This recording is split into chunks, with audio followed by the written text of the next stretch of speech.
Hey guys, Baruch here with Waywire, joined today by Michael Carr, who's running for state senate in Colorado. And you came out when? Shortly after college, so I was about 24. And when did you know you were a Republican? Well before college. High school, probably before high school. So you came out as a Republican before you came out as gay? Yeah, absolutely. Yeah. Did you ever find that it was hard to reconcile the two, being gay, being Republican? Sure, I mean, it's an intellectual stretch. You know, it's hard to support a party that advocates openly against you. You know, but the fact of the matter is that, you know, we're multifaceted voters, and we prioritize the issues differently than others. So what is the main issue that you find yourself prioritizing over issues that affect your personal life? I think it's the economy. I mean, I think that when it really comes down to it, it's about the economy, and you know, we'll live to fight the civil union rights, another day. But without a strong economy, we can't support our families.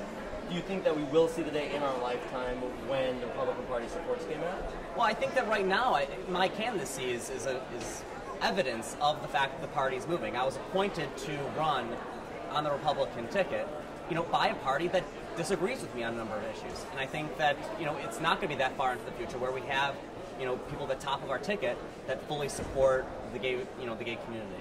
Were you in the forum last night? Yeah. So being in the forum last night, there were obviously statements from Rick Santorum against gay marriage. Do you feel like an outsider? I don't know if I feel about like an outsider. I mean, my mom texted me, right after the Santorum speech. She's like, "Oh, what a great speech!" And I'm like, "Well, yes, but we don't agree with Rick Santorum and everything." She's like, "That's right, we don't." And she acknowledged. And she's. We're all happy to support a party that we don't agree with 100%. I mean, even Democrats don't agree with, Democrat candidates on every issue. We have different ideas on school reform or different ways to improve the economy. And, the gay rights issue is just one of a number of issues that we care about, we look at.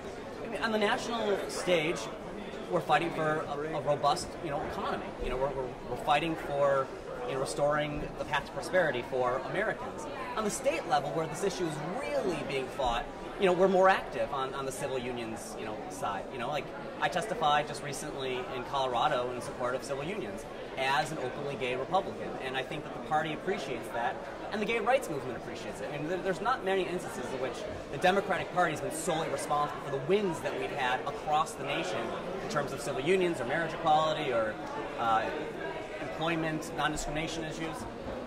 It takes bipartisan support, and we're part of that movement.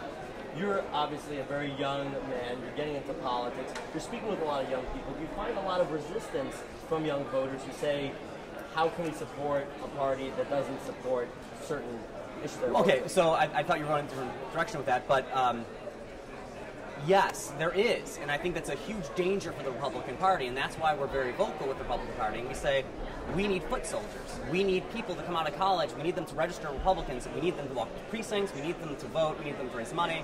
We need them to knock on doors. And this divisive language that's been embraced by the Republican Party isn't helping young people, usher into the Republican Party. And it's a big concern of mine as a young person, as someone that's running for office. I want young people to support the Republican Party, and the divisive language isn't helping anything. On the other side of the issue, I mean, young people fully support marriage equality. I mean, 50% of Americans support marriage equality, and a large portion of Republicans support it as well. So, I mean, what we're really talking about is a small portion, vocal portion of the Republican Party, exerting their position on the rest of us, and we're the voice of change within that party. Thank you. Thank you.